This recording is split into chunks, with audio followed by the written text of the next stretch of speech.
Hi, I'm Victor Pineiro, and this is my newest novel, The Island of Forgotten Gods, which Sourcebooks is releasing August 5th. Island of Forgotten Gods is my third book, and it's one that's really close to my heart. It's about Puerto Rico, the summers I spent there as a kid, its mythic grandeur, and its troubled present. It starts as a childhood memoir, but then it morphs into a horror tinged adventure starring the most infamous Puerto Rican monster of all time, and also the entire pantheon of Puerto Rican Taino gods. So imagine this: you're visiting Puerto Rico, and one night, while exploring a cave, you encounter a monster. It looks vaguely humanoid, but it has huge wings like a gargoyle or a giant man bat.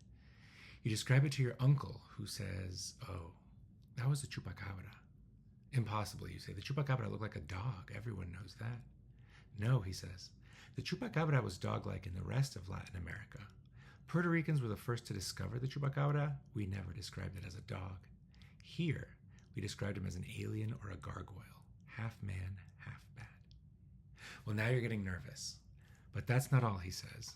"Most people think the chupacabra came and went in the 90s. False. This creature showed up on our island in the 70s, then 20 years later in the 90s, and then again in 2018. They gave it a different name every time, but every version drained the blood of the animals it killed, and every version looked like a man bat."